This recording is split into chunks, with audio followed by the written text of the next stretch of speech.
Yeah. Yeah, okay.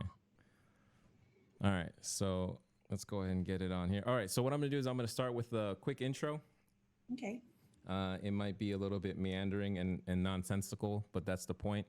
And then I'm gonna introduce you and then ask you how you've been, and then while you're talking for a little bit, I'm gonna share this on our timelines, Okay. and then we'll basically start with the interview, the conversation. All right, Okay. are you ready? I'm ready. All right, let me make sure I'm recording. Sounds good. Levels are good. All right, here we go. Check, check, check, check, check, mic check, mic check, mic check, mic check, check, check, check. Ladies and gentlemen, thank you for joining us for another installment of the Quarter After Five podcast, 99 Time Capsule Edition. Today I'm interviewing an old friend who I haven't seen since the early days of our high school career. We just talked about it. We don't remember seeing each other, but we could have sworn that we were there because we remember being there. So, ladies and gentlemen, thank you for joining us. Today, my special guest joining us all the way from Houston, Texas, Janae Green. What's up, Janae? Hey, how are you? I'm all right. I'm just chilling. So what have you been up to these days lately? Um, Honestly, George, it feels like I graduated high school and then I went to college at some point. Um, I had a baby, I started teaching, and then there was coronavirus. So that's that's Right. basically how my That's life is how. gone. Yeah, that's pretty much. Yeah, that's a nice summary. 20-year over stretched over 20 years. Yeah. Yeah, Okay, there were some other, life events, but for of the most part, course. I'm like, that's about it. Of course. It all boiled down to this And day. and I saw you posted a photo of your daughter going back to school her junior year. Yeah. Can you believe it? I have a junior. Okay, that's phenomenal, but I mean it's expected. I mean, we No, and I saw like I was looking at your podcast the other day and saw that your wife is expecting. yes. Well, you and Yeah. your wife are expecting, but she's expecting. Yeah, she's expecting. She's And I doing was all the hard like, work. I'm literally about to have like a person in college, and you're having an infant. Like, Yeah, I think it's great because everyone moves at yeah, different paces, and it's just so interesting to see what led to specific decisions and why, like for me, for example, why I waited 20 years after high school to start a family. And so, but no, what I wanted to say was that it was remarkable how similar she looks to you. Do you have any photos from your junior senior year? yeah, and she looks a lot like me. The one thing is my daughter's much taller than me. Like, Oh, well, she's not much taller than me. She's much taller than me, like at that age. I don't yeah. know. Because when I was a junior, I grew from my sophomore year to my junior year. I grew like 4 inches. I was like only 5 foot for the longest time. And then I grew like 4 inches between my sophomore year and my junior year. So I'm only 5'4". She's 5'6". So, and she's still growing. So, Dang. Okay. Well, I just shared it on your timeline, so uh, hopefully your friends and family will see it. Speaking of family, Jerome, how's he been doing? eh, How's he been? he's doing really well. He lives in Austin. Awesome. He Oh, works, okay. yeah, he works for Child Protective Services, and he works in the state office. So he does a lot. He's protecting the youth, the Yes. children of Texas. And, Yes. I'm teaching the children of Texas. We like to tell our brother who makes a lot more money than us that we do it for the outcome, not the income. Where does that? I love that. Oh, that's awesome. Okay, I've never heard that before. So I taught ESL in Korea for 7 years, and then I came back and started substituting because I didn't want to get licensed, but Mhm. I realized I should have gotten licensed a long time ago. But I'm in the process of doing that right now. But how long have you been teaching? I've been teaching for what's this year, 2020. So Mm. this is my 18th year of teaching. Yeah, So almost out I of think it's 18. so almost out of university, you just started teaching. Yeah, no, I Oh, literally went to school for exactly 4 years. I graduated in 4 years. I was barely 22 when I started teaching. Barely. damn. barely 22 when I started teaching. I remember um, like parents being like, me telling them something, they'd be like, "How old are you?" And I'm like, I'm 22, because like at 22, I looked probably 17. Yeah, yeah, yeah. So I was like, old enough to have a teaching degree. I'm I'm here. old enough and qualified enough to be Yeah. instructing this class. No, it's so weird because, like I said, how you look so remarkably similar to your daughter. I feel like you could pass as sisters. And so, like, Oh, people do that all the time. yeah. And so, conventionally, I have to look at the camera because looking at the camera is like looking at you and the audience. But all I want to do is just stare at your face because I haven't seen you in like 2 decades. So, obviously, we went to Andrews. We graduated in 1999. And I remember seeing you in high school a handful of times, maybe 3 times. And it was usually you sitting in the quad with all the other cheerleaders or walking to class or something like that. And I always wanted to be like, "Hey, what's up, Janae? Hey, long time no see." But I was just such a weird dork that I never said anything. And you know what? In your promo for this, you were like, in your promo for this, you're like, "Oh yeah," and she was a super popular cheerleader, and I would like wanted to say hi, and she would go like, "Mm-mm." I'm like, "No, I wouldn't have." Yeah. George, where have you been? Like, I was actually talking to Jerome about it. I was like, I wasn't unapproachable. In Yeah. fact, I was most friendly, voted most friendly in high school. Oh, for Little real? known. In the Yes. superlatives? Oh, I didn't know Hmm. that. Oh, that's so Yeah. funny. I was most friendly. I would have been like, "Oh, George, what's up?" Like, I've never been that person No, no, of because course. Yeah. like really deep down, like even now or even then, I'm a nerd.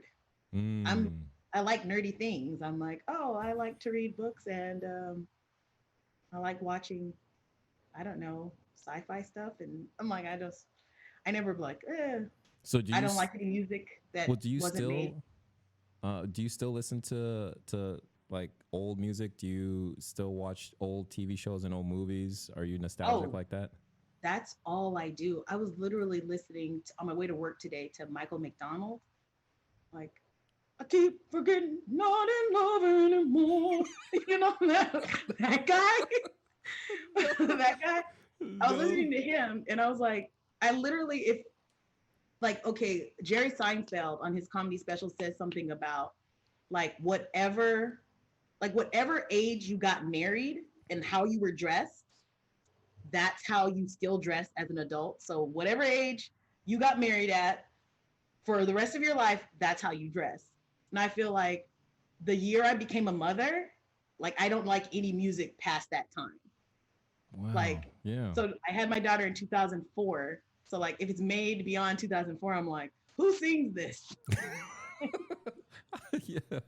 So You're like, who sings this? Like Sam Smith and I can't even think of anyone. One Direction. I like Yeah. all that. But Yeah, forget it. but because I have a teenage daughter, there's certain like songs, but Yeah. always feel like, so I don't feel like I'm old. So like my Right. daughter's like, oh my God, like that show is so, I'm like, what? I'm like, who sings this? I'm like, and she's like I feel like my mom, like, who made this record? Yeah. This record. There's no Yeah. such thing as records anymore. Yeah. Like, who sings this song? And what did she? We were listening to some song, and it was a Drake song. It was like he said something like, "Imagine if I never met the Brodies," or something. He says, and I'm like, "Who is that? Is that another group?" Just like, no, mom, it's just. She's like, it's just his friends. Oh, Like bro, like she gets so irritated. yeah, like Like, having to it's just explain friends. things. Yeah. Yeah, I'm like, but then the flip side of that is my daughter knows songs that she should not know, like as a 16-year-old. So Like Rump Shaker. yeah, she might bust out with no, literally she might bust out with Worship. Yeah. But what was I listening to the other day? And she just was literally singing the whole thing. She like knows all old songs. Yeah, it's Like, insane. I feel like music hasn't changed, but there's just so much of it now that it's obviously it's impossible to keep up with. But for these young kids, it's nothing because what do they got to do? Go to work? No, they just do homework and then just listen to music. Oh, my So, daughter, that's all she does. Even when she's at work, she's supposed to be like, she works at Whataburger, Big Up Whataburger. oh my And god, I haven't had that in so long. she uh she has her AirPod. Is it an AirPod? I always call it the wrong thing. I always call it the wrong thing. Is that what it's called? AirPod?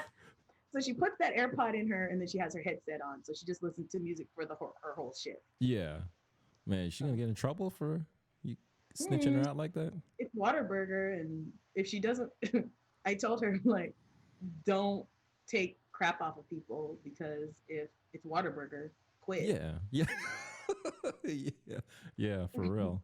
It's like, What are we doing here? yeah, Um, but I no, mean, that's great that she's learning work ethic. She's I earning didn't want her to work at all. income. Oh, really? Mm-mm.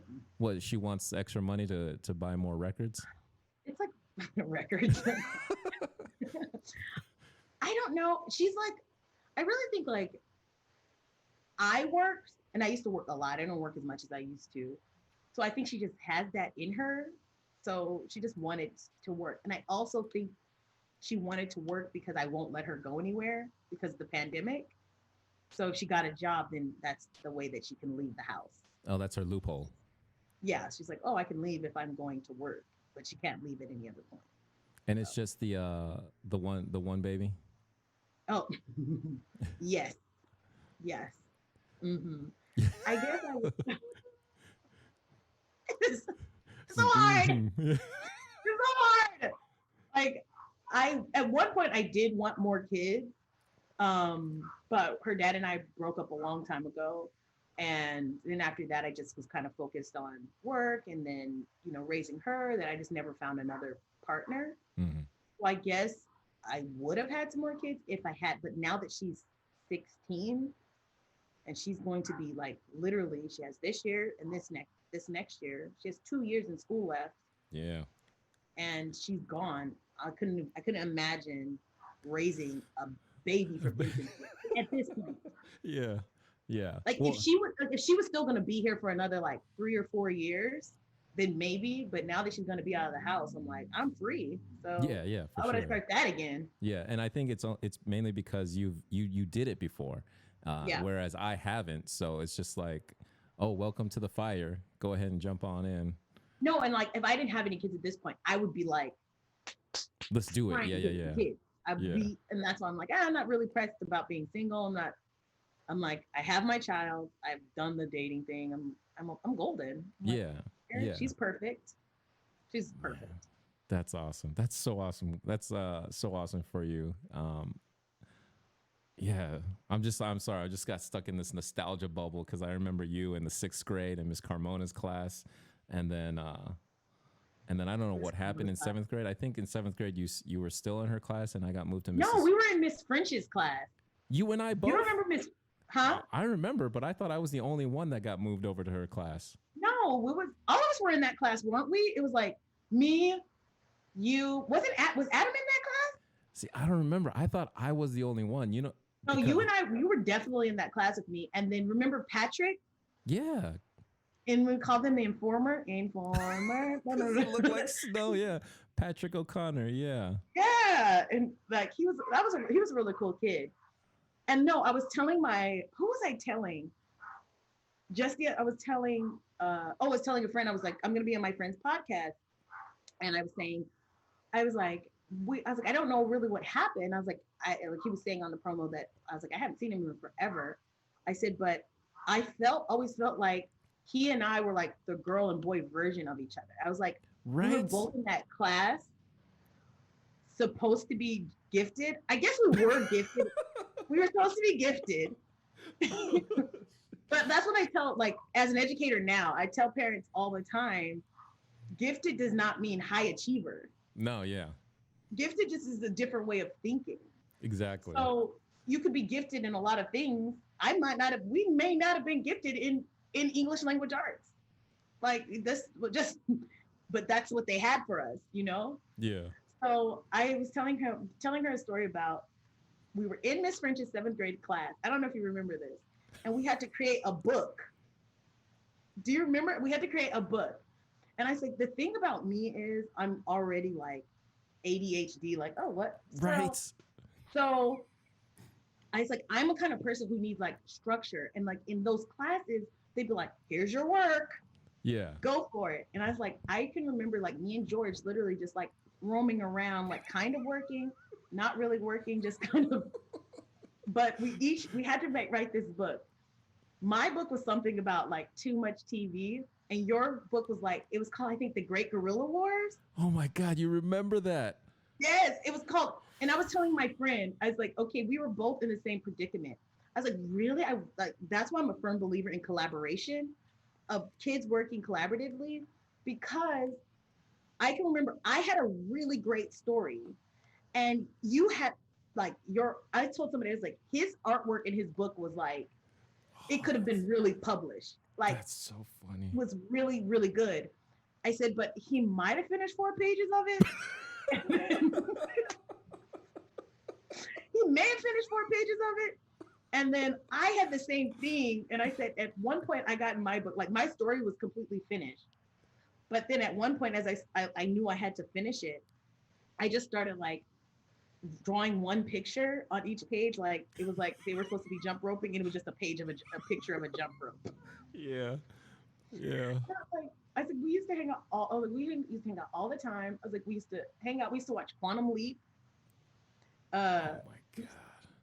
We used to do a lot of. I was like, I used to hang out with them all the time.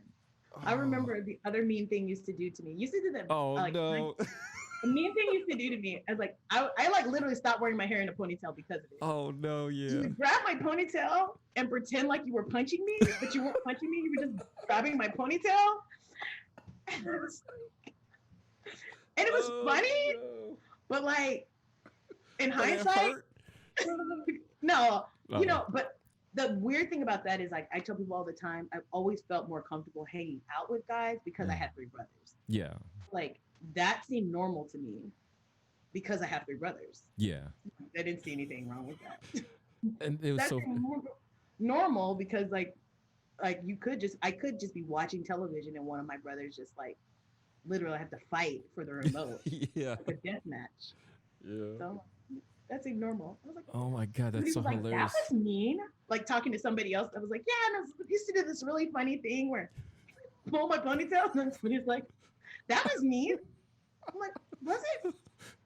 It's like, I guess, yeah. And if I saw a kid doing that now, I'd be like, what's wrong with you? But then the 2 kids are just like, wait, what? Why? What happened? Yeah. Why would you touch her? Especially in this day and age. Oh, forget it. Yeah. Forget it. Yeah. She has a right, and you don't physically touch her. Are you okay? Are you harmed? Right. Yeah.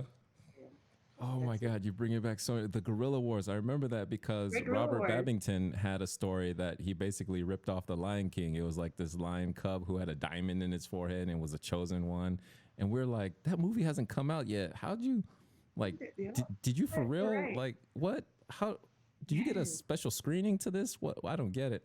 And then, so I remember doing all the artwork and having to draw all the palm trees and all the banana bunches and stuff. And I was like, man, I hate this book. And I just stopped. So like you, like the ADHD kicked in, and I was like, I'm done.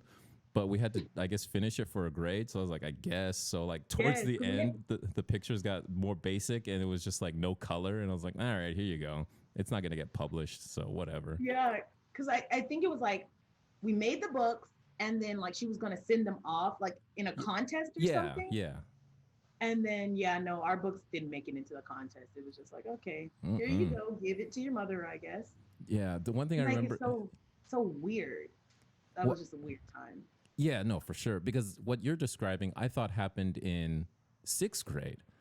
I thought that was 7th grade. That's so nuts. 6th grade was. 6th grade was the newsletter. Do you remember that? And then there was a big kerfuffle, like it didn't get printed or something like that, and we never got that newspaper. It was like the Wild West or something like that. Yes, I do remember that. And that was like when we had first gotten a Mac. Yeah. Do you remember that? Yeah, when they first came out. We had one Mac in our classroom. Yeah. That was a big deal, and then all the rest were Apple IIe's. Yep. Yeah, Macintosh. And then do you remember the archaeology dig? Wait, and where did we have an archaeology? We did do that. Where was that at? It was like on the backside of the build. So you know how where we were at in the building, it was like that same side. I forget what the street was. So it wasn't where the main entrance was. It was more towards the back. And Kellogg. is that what that back street Kellogg is a was? street that runs to the. It would Perpendicular have to be Kellogg. Fairbanks. That's the only other street that runs on the side of Terrace Hills because it's Okay. Tropicana, and then So because okay, Terrace so Hills is on Tropicana. it went parallel with Kenworthy. So wherever Kenworthy was, Okay. it was the parallel street, but it was on that backside. And I remember we messed something up. I can't remember if it was trivial or if it was like super serious, but Miss Carmona lost her mind and she was like, "I've never had this happen. Like, what the hell?" And we were just like, okay. And then we just wrapped it up and then went back upstairs and I was like, all right. And then we messed up the newsletter and I was like, what is wrong with us? Like, are we? I think that towards okay, like in sixth grade, I think we were like she could not be more irritated by us. Yeah. Because like we just weren't like she liked the high achievers like Adriana, Sonia, all of them. Adina. And then she had this little group of misfits that is just ruining everything. Yeah. Two little black children. Class, and then she has a tiny group of misfits that like literally did not follow one direction because they literally were not listening. We're not listening. Did not read the material beforehand. Right. I'm like, did you read that, Janae? No. It didn't read any of these books. Oh my God. Not one of these books. I'm trying to read. No, but the one thing I can remember about sixth grade is she read this book called I Won de Pareja or Pareda, something. Mm-hmm. And I love that book. I can just remember her reading it. And the one thing that sticks in my mind is her describing, like, there's a part in the book where he's like, gets some hot cocoa, and her reading that part, the imagery of that part, I just always had that stuck in my head. And that's the one vivid memory I have of sixth grade. I don't even really remember what the book was about, but I do remember that part. I think he was like a peasant boy or something like that. You gotta look that up. Do you remember Johnny Tremaine? He didn't read it. Oh. If you remember, we had to read Johnny Tremaine. Yeah, his hand got stuck in like gold or something like that, and it was frozen. There was another one, Friends, Fire, and Dark Wings or something like that. It was like about prehistoric people. The only thing I remember about reading in class is that I always turned the page after everyone. Like, I would be 3/4 of the way through, and then like Adriana Dominguez and Adina Campbell would just flip the page, and I'd be like, "What?" And then Robert Babington, and then Adam, and then everyone would just start flipping pages. I'd be like, "What is going on?" And then I would flip it, like, and then they would flip the next one, and I'd be, I just stopped caring because you were reading the same thing 4 times because you were not paying attention to it. Well, I was also like immersed in the world, so like I imagined the fires. Yes. Lapping the air, and I was just like I think the only books that I've ever read, I don't remember one book that we read in 7th grade because I feel Miss French had like this infatuation with Native Americans. Okay, everyone thought that. Yes. Yeah. And then 8th grade, I remember reading The Once and Future King. Yes. And reading Once and Future King, and I remember reading Gone with the Wind. But only reading Gone with the Wind because we were going to have like some like festival or something. And like we had to dress up like Gone with the Wind. And then Miss Carmona made peppermint ice cream. Okay, that might have been second semester because first semester in 8th grade, I was there and then we moved to Mackinac. And I had a choice of either finishing it out or moving to H.E. Charles. And I went to H.E. Charles. And so that's when I met that whole group of kids. And I was just like, that's what happened to you. Yeah. I was like, what happened to George? Yeah. And then I was just like, I don't fit in here. Let me go back to Terrace Hills because I hate this. Oh, I can only imagine. Yeah. Jesus. Oh, no. Oh. But I moved. What's weird is when after 6th grade, we moved to Cooperstown. That's right. We were supposed to go to H.E. Charles, but we stayed at Terrace Hills. Okay, so you used to live on Fairbanks, right? Trans Mountain. Trans Mountain, yeah, okay. Because I remember walking to school, and then we would meet up like at Safeway, Yeah. and then the donut guy, he would see us, and then he would just be like, "Hold on," and he would hook us up with those little Debbie donut cakes, Yeah. the donuts, and I was just like, "This dude is dope." And Yeah, then the man, it wasn't even in the store. It was the man, like the yeah, truck. loading it up, Yeah. yeah, in the back of the store. You remember that, right? Yes. Yeah. Oh my Yeah, because god. what would happen is Jerome and I, we would come from Cooperstown and we would catch the bus. We catch Sun Metro up Oh. Rushing, and we would get off right there at Fairbanks and Rushing, Oh. and then Okay. walk up the street to Terrace Hills. Okay, so that's why we would Yeah. meet up. Oh, that's so funny. Yeah, that man. He wasn't. I was like, yeah, I wasn't even in the store. He would just give us Yeah, food off the back. just on the back. Yeah, just hey, what's up, little black kids? Here you go. And then Here, have some donut sticks. and then No, I can only imagine if my daughter was like, hey, yeah, strange some man. man gave us some Dunkin' sticks. He gave you some what? What? A Dunkin' stick. I bet he did. Uh-huh. Hmm. Just like let me see the yeah. Let me go find At this one man. time, my daughter decided she wanted to walk to school. She's never walked to school like ever in her life. Well, Never how far once. away is it? Well, now where we live, it's Oh, okay. ridiculous. Okay. But where her grandmother lived, I used to drop her off at her grandmother, and then she could go to school. It wasn't a very far walk. Okay. It was not even the kind of walk that we used to have to walk Yeah, from yeah. any place to Terrace Hill. So her grandmother, her dad's mom, literally, she's like, "Can I walk to school?" And she's like, "Okay." She literally followed her to, like, in the car driving. And I just think like all the time about, I literally would be like so far away from my house every day. Like I would leave the house Right? and be like, bye, I'm going outside. I'm like, why? Like where my house was versus where like Adam's house was down on Alcan. I would lose my shit if my daughter was like, said she was going outside and then she was all the way down the street down Alcan. Yeah. I'm like, I've been looking all over for you.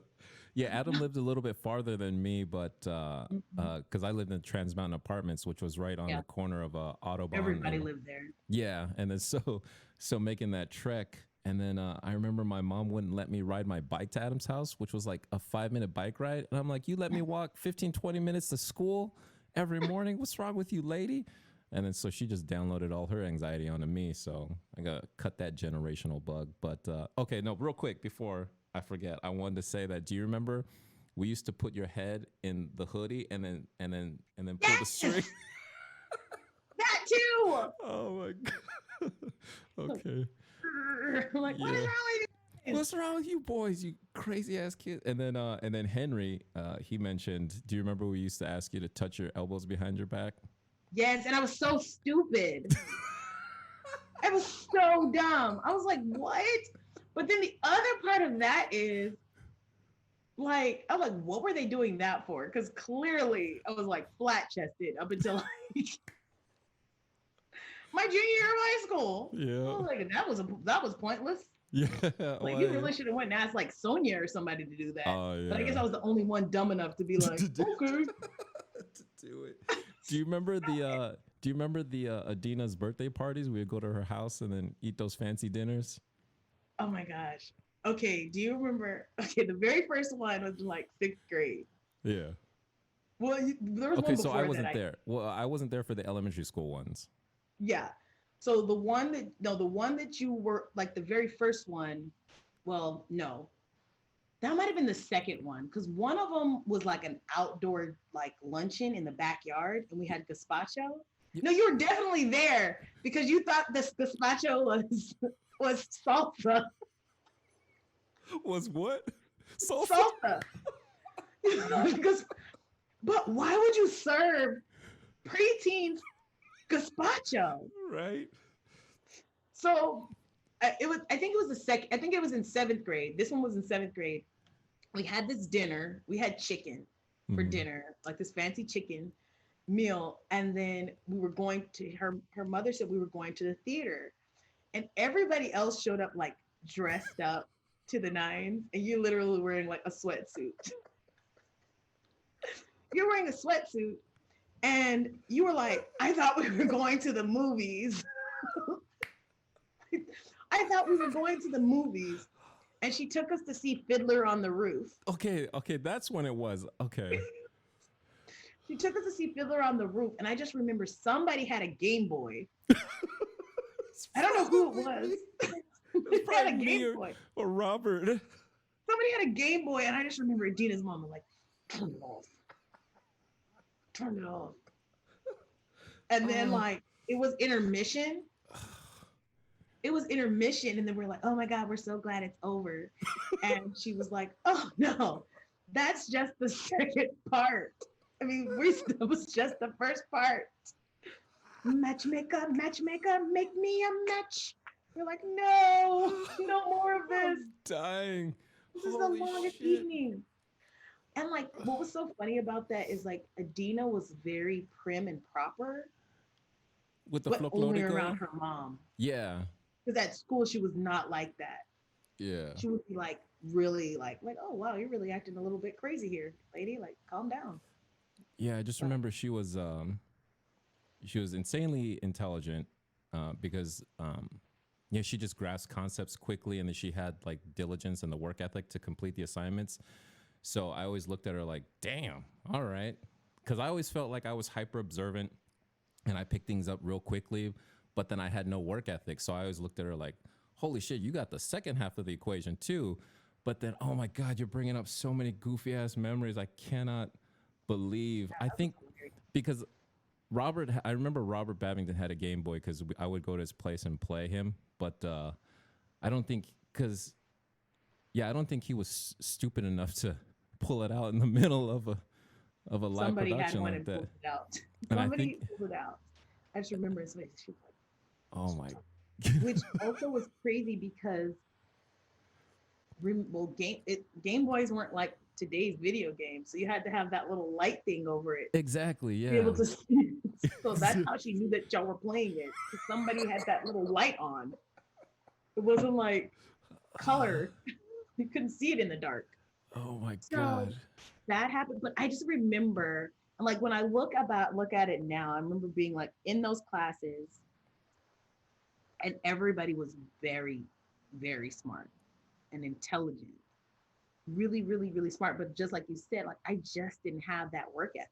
I Mhm. just didn't. And I'm like, but I always felt like, oh, they're very smart. They're smart. But I never felt that I was any less intelligent than them. Exactly. I never felt like, oh, I'm never going to get this. But I think that sometimes, like, and I like, there's been a couple of times, like, there was a couple of times in between, like, middle school and high school that I kind of had to check somebody about that. Like, oh, don't get it twisted. Like, I remember there was a girl who I used to copy her chemistry homework. And one day I asked her for a chemistry homework, and she was like, no, you need to do it yourself. I'm not letting you copy it. And like nobody liked her in the class. And I was like, oh, okay. But I think that she thought that I didn't know how to do it. Yeah. Because I'm like, we're both in the AP chemistry class. I got in here at some point, some way. Yeah. But if you're gonna sit and do the homework all night, Right? why would I do it? Yeah, an A's an A. Oh, cover homework. And then one day and I was like, oh. Knocked it on out and then turned it in. And then I was like, well, now you're gonna have to find a lab partner because you're gonna be shy. Yeah. No, I was in AP English with Adam, Henry, and Adriana Dominguez, and I remember it was like two of us were on either side of her, and then one of us was behind her, and then it was a test, and then we all just looked at her paper, and so she had to like cover it like this to finish her exam. It's like we could do it, but I mean, if you're gonna study and like, yeah, we can all. And so I think some people forget. I'm like, we had to earn our way into this class. They weren't just like anybody can take this. yeah. Sign you up. Were you in AP English? I was in AP English my freshman year, my junior year and my senior year. Well, honors English, honors English my freshman year, and Yeah, then and I then didn't take. There was somebody like who was super hard our sophomore year. Miss Siska. Yes, so I didn't take sophomore honors English, and then Yeah, I took it my junior year and my senior year. yeah, I did it the first semester, and it was just she was just incredibly nitpicky. So she would give us like a quiz that had 20 problems, but then each one was worth 10. So if you missed half, then you got a zero, and then it was just like, why would we even do it? And yeah, so I was just like, I don't give a shit about this lady. So then I dropped out, and I forgot who the regular English teacher was. But then I yeah, I had had Mr. Sherman for one Sherman semester, and I had Miss Cortez for another semester for sophomore year. for my sophomore year. Oh, okay, Because my okay. junior year, I had Mr. Curlis. That, Curlis, yeah, yep, that was I loved that class. right. And what When he is got, that? The Sound and the Fury. We read that book, and oh, like I he don't would remember. stand on the table and read it, and like I it don't was remember that. amazing. I Yeah, like that book. Oh, and then my senior year, I had Miss Adler again. yeah. Okay, so I had Miss Phillips senior year. I had Miss Adler freshman year. I had Miss Adler my freshman year. I think I had Miss Adler both my freshman year and my senior year. Senior year, It might yeah. have been Miss Phillips. Yeah, Miss Phillips was hilarious, and then we got to do a bunch of projects in her class. I was in there with Tamra Taylor. Oh, were you? Yeah, me, Tamra. I don't even remember who was in that class with me. I don't remember. I remember that we watched The Princess Bride to talk about archetypes Oh man. Oh, I think we watched Star Wars. and Star Wars. We watched Yeah, Star Wars too. We watched The Princess man, Bride and we watched Star Wars. that's hilarious. That's fun. Yeah, I didn't take it. And then I had Mrs. Sherman my sophomore year for history. And like that is literally the only time in my whole life that I was like very near failing a class. I was like, I got to get out of this class. Damn. She was ridiculous. And like you think about a history class that you took in college. So like the point of AP class is like so you can get the college course, credit or whatever. I've never had a college history class as hard as that class. Right? Yeah. I'm like, literally, your history class in college has 400 people in it. Like, no, I don't have time to read a 6-page essay. Did you have Miss Gillette senior year, or at Mm-mm. any point? Oh my gosh, she was this little old lady, and she hated me like worse than Miss Carmona hated all the little misfit kids. Like I remember because I did speech and debate, and so they were doing mock trial. I remember Amber Best was in mock trial, and she convinced Miss Gillette to stage a mock trial, and I was like, oh, easy, I'm going to be on this team. Oh, Yeah. easy. And I think Jerome got it. I think I was in the class with him. He was like a defense attorney or a prosecutor. Henry got it, and then obviously Amber got it, and a couple other people. And I was like, wait, what? Maybe I'll be a juror. Nope, I wasn't a juror. I was one of the three people completely left out. So, Aw. I mean, I got a grade because I had to do it. So I just pretended that I was the artist, the courtroom artist, and so I just drew a bunch of pictures, and I was like, well, whatever. Yeah, Right. she hated me. It was so fun. That's Uh, funny because I've heard about that. I didn't know that you were left out. I feel bad yeah. as an educator when I hear things like that. I'm always like, who knows what George could have been if his teacher had given him the chance Right. to. Maybe he would have been a lawyer. You don't know. You have to Yeah. give those kids the opportunity. But I just remember whoever the judge was, and I can't think of who the judge was. Jerome said he thinks that she didn't know the difference between overruled and sustained. That's That's one hilarious. story that I distinctly remember Jerome telling me Yeah. because he was in it or whatever, and he was like, "Yeah, I just don't think she knew the difference between what overruled was and what sustained was." Yeah, he chimed in the chat and he said that he was the accused. So a little black kid was the accused, and then the other little black kid was You left could out completely. never do that. Never do that now. Now you could never like. What? I can imagine me.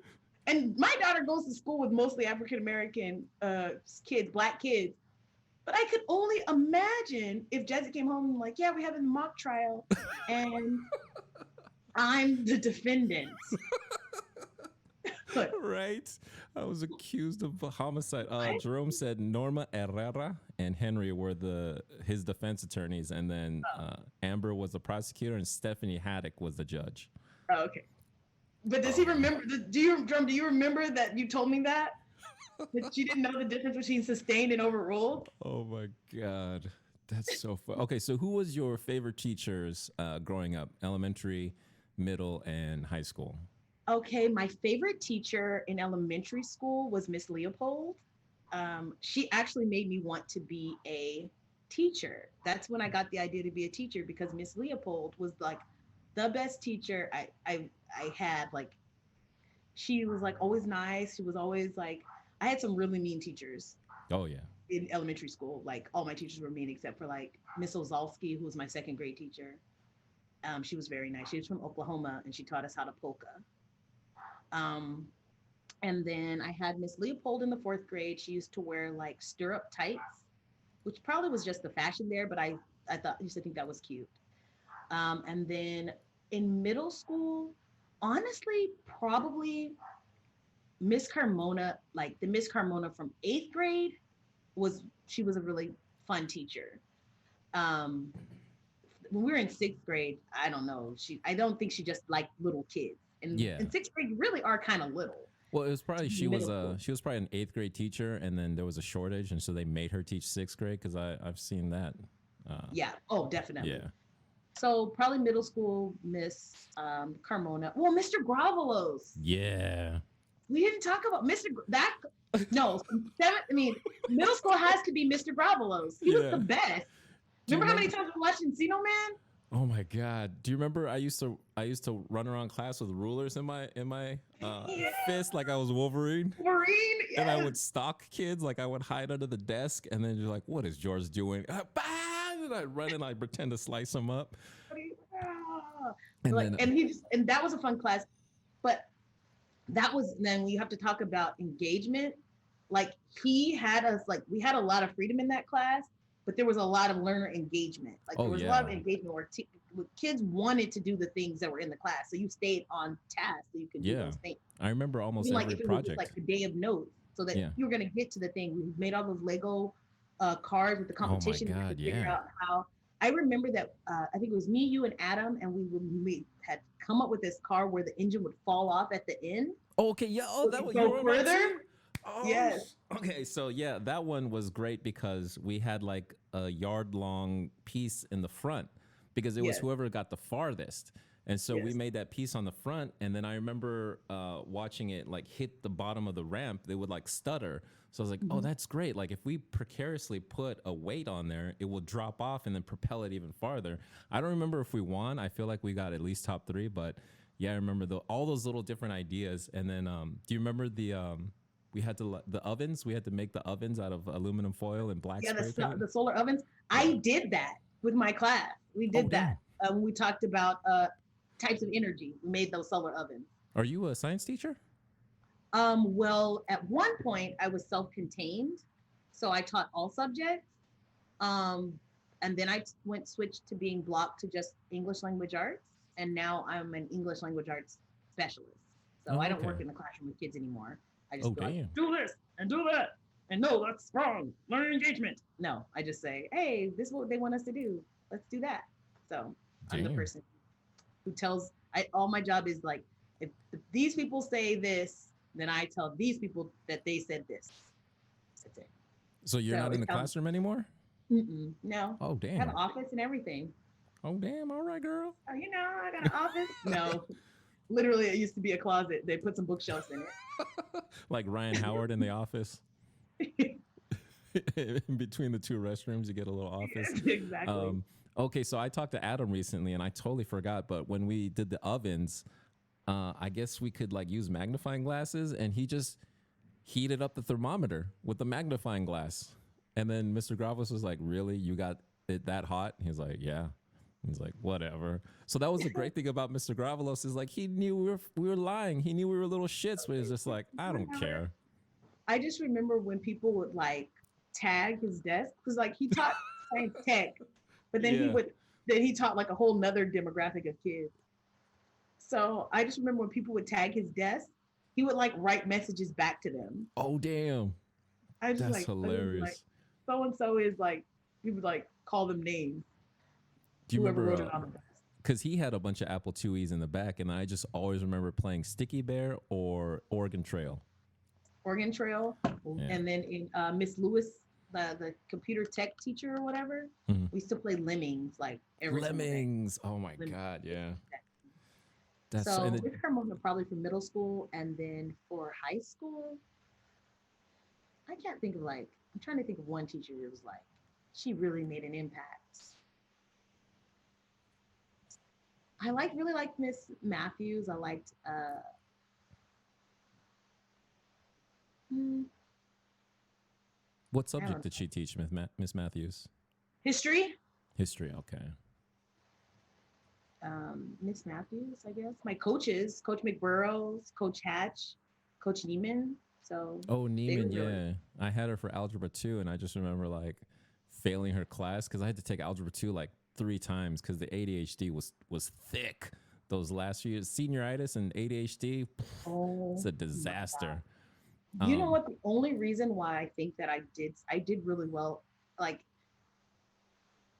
in eighth grade, I did really well. I took pre-algebra, I think, in eighth grade, or no, whatever. It was regular algebra because I don't know what I took, but my eighth grade teacher was really good, and so she put me in honors algebra oh my damn. freshman year, and I had Coach Z, and I don't know why I was in that class. I literally could not understand anything.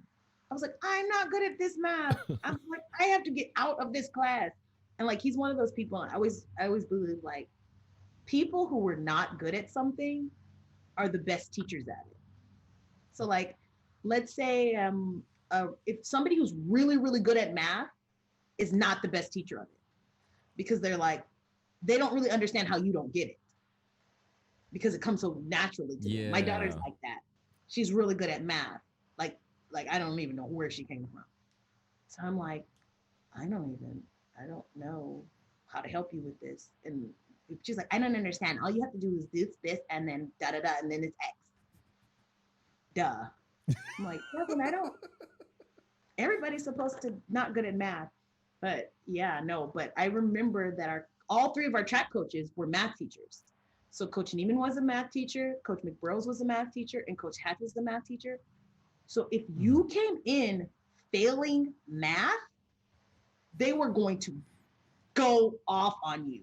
Because they would literally be like at study hall, like getting the report cards, and they'd be like, "You're failing math? You have three math teachers in here." What events did you run in track? I ran the quarter, and I run the 4x4 relay. Oh damn. And actually, I was a freshman letterman. Me and Ingrid Jacques were the only two freshmen on varsity track our freshman year. She was cross country, right? Ingrid? Yeah. No, Ingrid played soccer, and then literally she was an anomaly because she literally would like play soccer the whole year and then like come to like the last track meets and be like the fastest in the whole Oh damn. fastest in the whole district probably. She was quick. She Oh was damn. awesome. Okay, But I we thought didn't run the she. same we didn't run the same event. Okay, I thought she did long distance, like because I remember Michael Talamantes was long distance also. Yeah, Michael Telemontis was long distance. We had Melissa Mazzarese was long distance. I Yeah. can't the distance runners. I remember Melissa. I remember Loretta for a while, but I don't know what happened to Loretta Maldonado. Yeah. I saw her on Um, Facebook a few years ago, Carol but Owens. I mean, not Carol Owens. Carol. Oh, Diaz? Yeah, Carol Okay. Diaz was a long distance runner. Yeah, we're Mm, friends on Facebook. I want to chat with her. But do you remember the morning announcements? Michael Talamantes, Kyle, yeah, Adriana, and then was it Ingrid? She was part of yeah, that group. Yeah. because they were the student body presidents. Yeah. So part of that group. And then okay, so here we go. We're gonna get into the nitty gritty. We're gonna find out right here. Ladies and gentlemen, 22 years later, did you or did you not pay for your Denny's for senior breakfast? I wait. Was I there?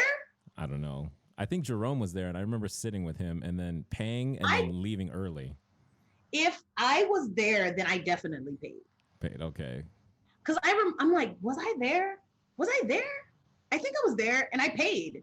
Yeah. But I just remember it was like the Blair, and I mean like the Scarlet Witch trials. Because everybody's Yeah. like, she didn't pay him, they didn't pay him. Like, Right.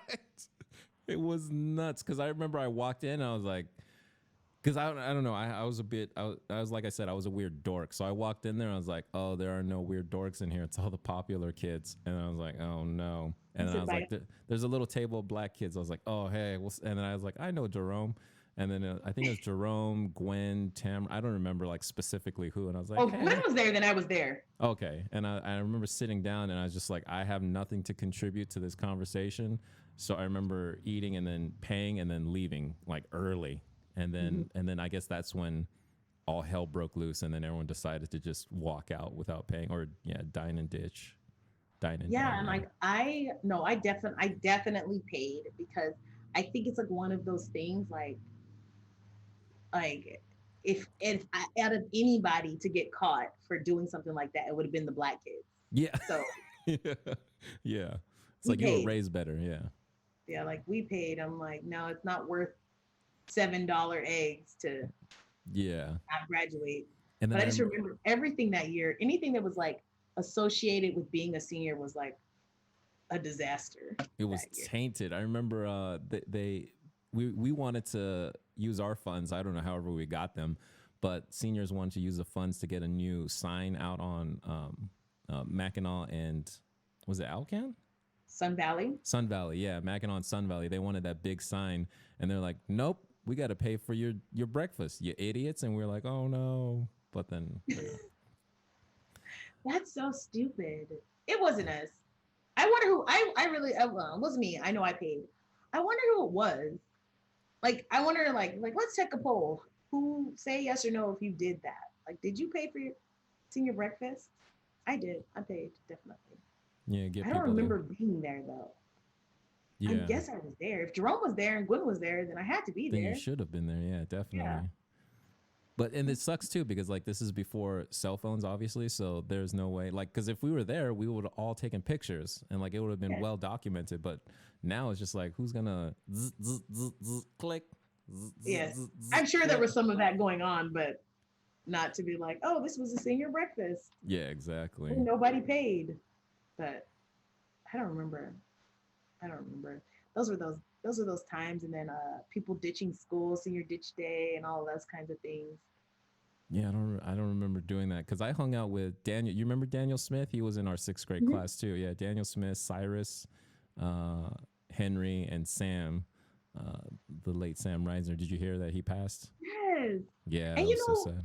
like maybe we had an exchange like a few months ago, Hmm. and I was like, oh, that's really, really sad. Yeah. That was really sad. But like I just remember like where were you guys?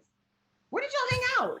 We hung out in okay, so because Sam Henry and I were on the speech and debate team, and I think Cyrus tried for a little bit, so we would either hang out with Nick Carcerano's younger brother, Mm-hmm. Christopher, but we call him Chris Guido. Yeah, Marciano. yeah, we call him Guido, and so we would hang out in his room, or we would hang out in Nick's room because so we found out that he would have the answer keys, the Scantron for the tests, the morning of. He would just hide it in random places. So every morning of a test, we would go into his classroom and we'd find where he hid him, pretending that we were studying. And then there was this one girl, she was a couple years younger than us, and she knew what we were doing. We were like, man, you're not going to tell anyone. Shut up, stop. And then like we bullied her into not telling. And then so we would get all the answers. And this is why kids, To the anatomy test? oh, every single test, yeah. Yeah, and I this just is remember that everybody would just pass around that packet. Like the packet that had all the answers. Like remember like I don't even know what Mr. Crasherano would teach us except for like the dissecting the thing. yeah. But like every week he would give us that huge packet that you had to finish like filling out basically. Oh, yeah. And I just remember there was like a packet floating around and like everybody would just copy that one packet. But I Okay, didn't know yeah. there was like the answers. I No, wish yeah. I had known that to the test. Yeah, he had the Scantron just like lying, like he would hide it in between two books just randomly, and then like it was easy to find it because there were like five of us looking for it, and so we wrote down all the answers, and then so I don't know if you remember, but I my favorite pen was a Pentel, and it was like this thick bamboo piece of wood, and then I wrote down all the answers, and it was clear, and I would put them inside that pen, and I would leave it at the top of my desk. And then, obviously for a Scantron, you don't need a pen. So I was like, please don't let anyone say shit about me having a pen on there. And then we all predetermined who was going to miss what questions. So it didn't look like we cheated. So we all got A's and B's, but we never missed the same ones. And that's why kids today are so dumb, because if they get the answers, they'll just copy them exactly. So if one kid has, answers 1, 3, and 5 missing, then every other kid will have 1, 3, and 5 missing. It's like, you guys are dumb. Just you guys don't know how to cheat. randomize that. Yeah. Yeah, like miss a different one. No, Yeah. so yeah, I remember that. I had the other Mr. Carcerano for speech. Yeah. Okay. Yeah. I had him for speech. I really liked him. I just remember him telling this story about going to some weird town and like a clown coming out, and he's like, "Children will play games." I just remember that story. That was a really fun. He was a really fun teacher too. But I do remember that you guys would like when we were in middle school, we would be with Miss Dinwiddie and we would go to the speech and debate tournament, and you guys would like really do well at the Lincoln Douglas debate. I just remember like we'd come in ragtag bunch of Terrace Hills, and like here are all these kids from like the West Side, and you guys were like kicking ass. So yeah, in high school, yeah, we dominated. Junior and senior year, it was just like 4 of us, me, Henry, Teron Johnson, and this other kid, Austin Arabali, and we dominated. It was brutal. But then Miss Dinwiddie, she was our theater teacher at Terrace Hills, but she went and became, I guess, a speech teacher at Austin. Mm-hmm. And so I was like, Miss Dinwiddie, what's up? Do you remember me? And I think she vaguely remembered me because I was so awkward. And so I think she was like, oh yeah, I remember you. And then she only had one girl on her squad, and then she just couldn't compete. But that was so fun. Yeah, we would always. What does that have to do with the story? I don't know. Oh no, Miss Dinwiddie. This one girl. Yeah, she couldn't compete against anybody. Yeah. Well, she's a little white girl. But no. And I remember. See, that's why I'm just a weird dork. But okay, so I remember the morning announcements. They would always talk about us, and I was like, yeah, that's right. And I felt like, I don't know, like I was super popular, but then no one gave a shit. And I remember when it was time for senior superlatives, I was like, guys, vote for me. Class clown. Hey, vote for me. And I just remember, I think it was Tamara, because I think it was in English class. She gave me this look that was like, you fucking moron. And I was like, oh my God. Nobody voted for you. I was class clown. I was most friendly and class clown. Yeah, I remember John Ruff got class clown, and I was like, and John Ruff. Yeah. I was like, that makes sense. He's hella popular. And I was like, oh my God, Hilarious. The look she gave me was cut me to the core. It's funny, but like I feel like they could have spread the wealth a little bit, because like everybody should just have one. Because like I was class clown, but I was also most friendly. I'm like, they could have really give like okay, she already is class clown, or she's already most friendly, give it to somebody else. There were a couple of people who were on the list like a couple of times, and then there were also some people who were like, I don't know who they knew. I'm like, that doesn't describe that person. Like that person. Jerome was most likely to succeed. Oh yeah, and yeah. Succeed he did. He makes peanuts. He's a social worker. Yeah, but it's all about the outcome. Yes, all about the outcome, not the income. He does a really great job protecting our most vulnerable citizens. Yeah, so, for sure. I mean, I told him I couldn't do that job because like I would literally be like Josephine Baker. I would have like this whole rainbow coalition of children that I adopted. Yeah. Because every time I go out on a case, I would end up adopting that child. Couldn't do that job. Well, I remember because my first Facebook account just got too convoluted, and I was like, I'm tired of this shit. So I deactivated and started a new one, started fresh. But I remember in that first one, I would see a bunch of his stories and just be like, man, I don't know how he does it. Like the patience to have for those, kids in their situations. Yeah, I couldn't handle it. So yeah, kudos. And people like, I'm just like, oh my goodness. Like even like I don't know. There was this show on Netflix called Gabriel. I can't think of his last Iglesias, name. the stand-up comic, Fluffy. Yeah. No, not him. Not the comic. It was like a little boy. Hilarious. It was a story. about a little boy. What is this size? 6. Um, about a little boy who was getting really abused by his parents. Hmm. And it was basically kind of like how the system kind of dropped the ball on, what was going on. But in all actuality, it's a really difficult job. But I had to stop watching it. I couldn't, because at one point they interviewed the teacher, and the teacher was like, yeah, so that she could see that this abuse was happening, and she was calling Child Protective Services. And then like it seemed like it was getting worse. And I was telling my coworkers, I was like, I do not care if I saw a child like that, like it was terrible abuse he was suffering. I would not let him go home. Yeah. I was just like, I don't, I would like, I was like, they'd be like, that's against the law. I'd be like, I don't care. I would literally tell his mom, I'm not sending him home with you. Come fight me. Yeah. I Like, think it's I'm not called doing the it. Trials of Gabriel Fernandez. Yes, that. Yeah. Okay. It was, I had to stop watching it. It was way too sad, especially when they interviewed the teacher. I'm like, you stupid. You should have let him go home. You Damn. should Yeah. not have let him go home. Yeah. It was too sad. So, and those are things like Jerome, like you'll have to interview him, Yeah. but like to hear more about his job and he, No. No. like Yeah. For sure. just that kind of stuff, but like just some of the things that he had to deal with, especially because he was like in a special unit where he Oh handled damn. the most severe cases. So it was, he's a much stronger person than I am. I'll say that. Damn. Okay, yeah, yeah, and I will concur that not I don't know like compared to you, but stronger than me, yeah, for sure. But no, and it sucked too because in that first account, I remember virtue signaling before there was a term for virtual signaling. Oh, these freaking fruit flies. So I Yeah, remember, I remember like 5 years ago just going nuts about the Redskins, the name, and I was just like, if you are a Redskins fan, you are a racist. And I just remember going nuts, and especially with like you and Jerome, I was like, yeah, say something on my timeline. And then, and then I remember months later, I was like, I've made a huge mistake. But then it's not like you can go back and apologize for something that wasn't specifically directed at someone. And then so when I created this second account, I was like, oh, okay, don't be an asshole. Just chill out. And that's the other thing I realized too is like being a stakeholder. So it's like white people who want to like tell black people how to feel about BLM and all this stuff. But it's like you're not a stakeholder, so maybe just keep your opinion to yourself.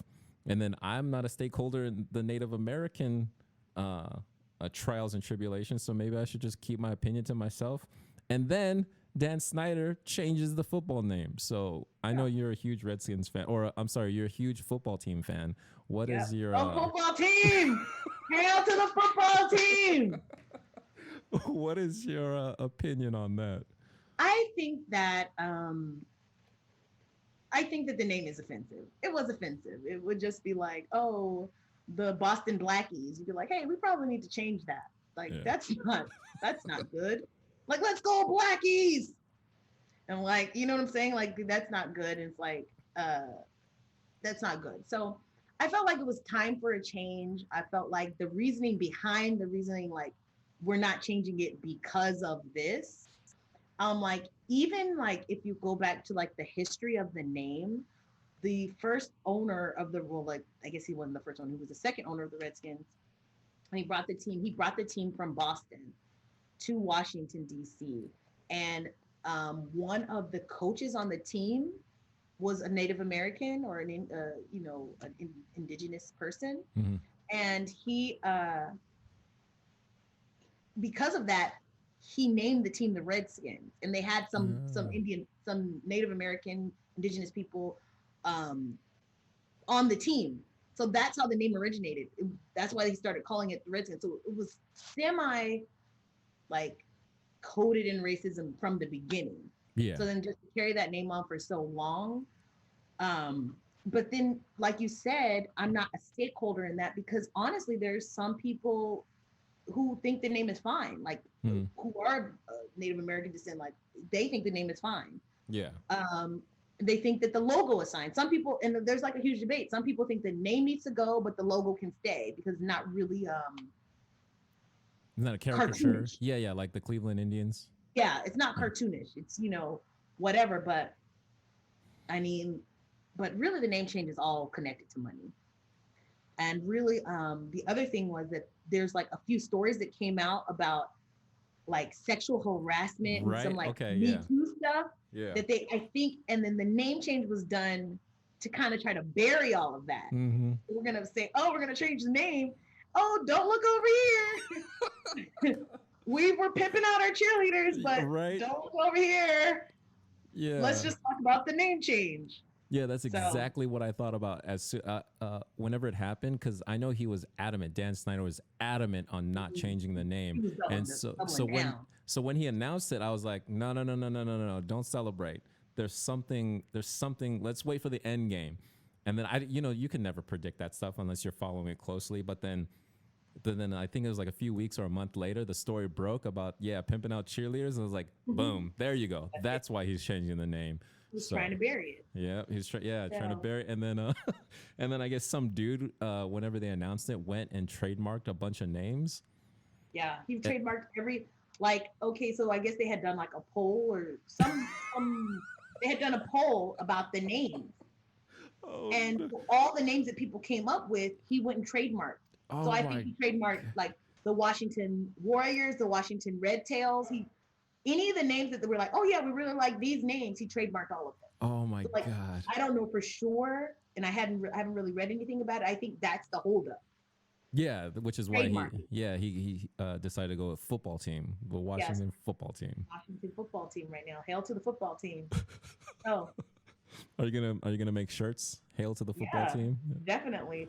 No, but like the day before they were going to announce the name change, I literally wore Redskin stuff from head to toe.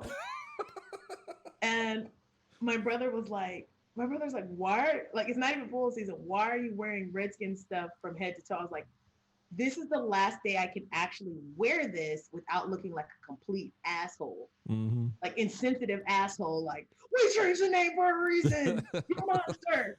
So today we're the Redskins still. So I'm wearing my Redskins. Tomorrow, you'll never see it again. But I So, literally had like a visor on, t-shirt. I looked like a Trump supporter, like visor, t-shirt. I'm like, change the name. so like imagine like seeing someone in all Redskins gear and then being like, "Hey, asshole," and they turn around and that person's black, and then being like, like you can't say shit to them, right? But no, you could. Like, I Yeah, think like I wouldn't care. yeah, I'm like, what's that? Because now it's vintage. yeah. It's throwback. It's throwback. Yeah. That's a throwback. So I wouldn't care, but there would be people who cared. Oh yeah, But yeah, for just like sure. you said, like I'm like, then don't. If you don't like that, then don't do that. Like if you don't like same sex married, don't get same sex married. Yeah, Like, yeah, why do you just care about? Like, what do you care about that it angers you that much yeah, that you lose your shit yeah, because it's just like certain things like that has nothing to do with me. Why do I care about why would I care about that intensely? yeah. That's somebody else's business. It's none of my business. Yeah, and it's one thing that I've kind of figured out living in the Midwest, living among the whites, is that they really don't care. Like they have a preference one way or the other. Like something will bother them, or or whatever. But it's whenever they get in groups that the tribalism starts feeding it itself, and then they get amplified. Like I don't know if you heard about. There was this black dude in Bloomington, Indiana, which is like an hour and 20 minutes away from here, but he was out like it was 4th of July weekend, and he was like out on the lake or whatever, and then like three white dudes like pinned him to the ground, and then they eventually got like still images from the video, and they figured out who they were, and then the DA brought charges up against them, and it's insane. But they were Was it the guy who was like with his friends, like in the forest or something yeah, there we like go, that? yeah, in the And woods on then the like lake. they had to like they were like, let him go. Yeah, Let him go. yeah, Yeah, I saw that. I yeah. saw that. And so that's like just down the road, and then and that's actually a very liberal city too. It's like what is it? It's like woke. What did I say? It's like uh super liberal. Yeah. And so It's amazing that it could still happen there, but I mean, it could happen anywhere. But that's why, like, you get a group of people who have a preference towards that particular side, and then you fuel them up with alcohol and liquor, and then it's just bad news bears. I'm not saying that as Black people we should stay away from there, but like, I was mowing the lawn earlier today on the corner, and there might have been like 100 cars that passed. No one threw a brick at me, or no one spit on me, or no one yelled anything. They just have things to do. They don't care. So if they have a preference one way or the other, they didn't display it. So that's why They didn't display it. And like right now, I'm in the like middle. I'm reading this book called White Fragility, um, by Robin DiAngelo, and it's really not a book that is for Black people. The book is written from the voice of a white woman mhm. who is talking to other white people, and basically like you have to check your privilege basically. Mm. Like, and it's like when we're saying that they don't care either way, it's because they don't have to, Yeah. because they live in a place that was made and designed for them. Mhm. And like what she's saying is not like, oh, you should be more sensitive to it. It's just sensitive to it. Well, she is kind of, but recognizing that it does happen. And like, just because you're not that kind of person, or just because you have Black friends, or you have, whatever, it's just recognizing that these things do happen to Black people. And this is the, like, even though you are not, you might have grown up poor, you might have grown up in this way, but in some way you still benefit from your whiteness. Mhm. And it's like the book is not written like, it affirms a lot of things that I already thought or already knew just about being a Black person in America, being a Black woman in America especially. But it's really about a book, like, it's for people, not people who are racist, it's for people who think that they're not racist, Mhm. like Okay. they're completely exempt from racism. Do you understand what I'm saying? Yeah, yeah, There's, yeah. there's people who are like, I can't be racist. I have Black friends, or I can't Yeah. be a racist. Yeah. My niece and nephew are mixed. Like, you might not have like, there's things such thing as called like, when they're in the book she talks about white supremacy, Mhm. and she talks about white supremacy as this idea that when people think of white supremacy, they think about the ultimate white supremacy, like The Ku clan, Klux yeah. Yeah. Klan, the skinheads. Mhm. And it's really the idea more so that in America, or even in society, what white is like almost synonymous with human. So it's the standard. Yeah, okay, yeah, yeah. It's the standard. The So it's not default. like, huh? The default. It's the default. Yeah. You know what I'm saying? So she's like just kind of getting the two, like, think about where you went to school. Think about where you lived. Think about where you was. Was it better? Was it considered better? Because more white people are there, then it's the best. And she's like, these things don't happen. Like, basically, she's saying like these things don't happen on accident. And basically, just like encouraging people, like, before becoming offended because somebody like basically calls you out for something, like, it's not a big deal. Like, you benefited from it just because that's how society is. Mhm. It's it's not a bad thing. It's just recognize that. Yeah, Like, and it's like it's that kind of thing. But it's like you don't have to. Just like I was telling somebody, I said, like, you'll never have. I was telling one of my friends who's in no way, like, she's like the sweetest girl, like the lady, like, you talk about filling the bucket yeah. and like good things. I said, I don't think there's anything you could do to like empty the bucket to where I'd be like, you angered me, because she's just such a nice person. And I was just saying, like, oh dang, I lost my train of thought. I was saying to her, I said, you never had to walk into a room and be like, oh, I'm the only Black girl in here. Right. You've never had to do that, and or never been, or very few times. you had to be like, oh, I'm the only black person. I'm the only white person in here. Yeah. Like, so I don't know. Well, It's like a book. I think it's a book that a lot of people should read. oh, definitely. Yeah, yeah, yeah. Well, real quick before I forget, but I think like with a woman, I think they can kind of relate.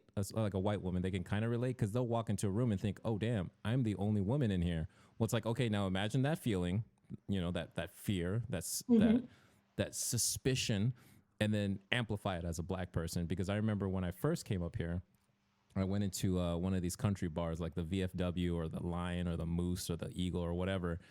Everyone was dancing on the dance floor. And then I walked in, and then slowly, like one at a time, they started leaving until like 5, 10 minutes later, there was no one in there. They just went to the other, hillbilly bar. And I was like, maybe it was a coincidence. Maybe it's like, dollar long necks was over and they went to the other bar for the other special. Like, I'm not going to chalk it up to racism, but it's still suspect. And No, yeah. but then like the thing about it is, like, if you were if you were white, you would literally just be like, oh, it's because the dollar long neck thing is Mhm. over. Yeah. But because you're black, you'd be like, did they leave because of me? Yeah, for real. Yeah, exactly. And then you were saying something about we just want them to recognize that Just they benefit from the recognize. system, but Yeah. in their mind, it's like a slippery slope. So if they recognize that it happened, then they feel like they have to give everything up that they have. So it's like, no, no, no. We're not asking you to give up your 6-figure job. We're not asking you to give up your property, your assets. We're just saying, hey, it was a little bit easier for you than it was, for us. And then now, like, and this is like what I've been watching a lot of YouTube videos with I can't say his first name, Ta-Nehisi Coates. Ta-Nehisi Coates. Yeah, and Mm-hmm. I think it's something Hughes, Coleman Hughes. Mm-hmm. Um, but they were talking about reparations, like they were in front of some sort of Senate committee talking about reparation. And I don't know how you feel about it either way. I want to ask you your opinion on that. But I don't want reparations. I don't think we particularly need reparations. What I want is just, instead of telling us to pull ourselves up by our bootstraps, how about just get out of our way, and then That's it. just let us go to the boot store, buy our boots, and Buy your then boots. we'll pull ourselves up by our bootstraps. Just get out of our way. That's really it. Um, and I think it was Jon Stewart. Jon Stewart said on, I think he was on the Breakfast Club, Oh, okay. and he was talking about reparations. Was he on was it on the Breakfast Club or was it on Jesus and Mero? I don't remember. But he was talking about reparations, and when he talked about reparations was what not really giving out money, but people are wealthy or rich because they own things. Yeah. They have equity. Yeah. So what it would be, reparations would be, is some form of equity, that we could get equity in something to build wealth Mm-hmm. versus just money. I think it would have to be something like that. I feel like, I don't know how they would hand it out, but I feel like that it just needs to be something Yeah. to like, Instead of a check that we would blow on Timberlands and spinning rims. in the rims. Yeah. Remember It's that like, on Dave Chappelle? no, no. I always think of there's this guy who made a rap. It's read a book, read a book, read a motherfucking book. Yeah, have you seen that one? READABO. Okay. And then so he just made a rap where it's just like basic stuff, like wear deodorant, drink water, read a book, not a Okay. magazine. But he said it to like a crunk style rap. But um, that's why I kind of like what's going on with black celebrities. And I've always talked about this, especially recently. But like Tiffany Haddish and Kevin Hart, I think she picked up the bug from him. But like she's really talking about generational wealth. She's like, I'm trying to build this generational wealth, and then Kevin Hart's talking about building a legacy, building an empire. And then I remember it was the Breakfast Club. It was it DJ Envy, Mm-hmm. and what's his name, Charlotte McNagny, the God. But DJ Envy was talking about get an apartment building, like get a loan, buy an apartment building, and then live in the top floor, rent out the bottom 2 or 3 floors, and then that rent will pay for your mortgage.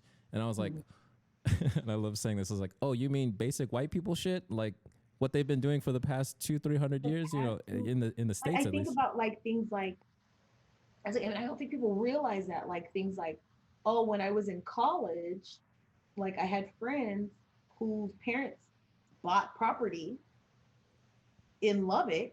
I went to school at Texas Tech University, bought property in Lubbock. They lived there. Their child lived there with two roommates. Their roommates paid that child rent. And by the time they were graduating, they have a paid house. They have a house Yep. in Lubbock in their name, paid for. That what can they do with that? Like, you know what I'm saying? Like, imagine they have that's built Yep. into it.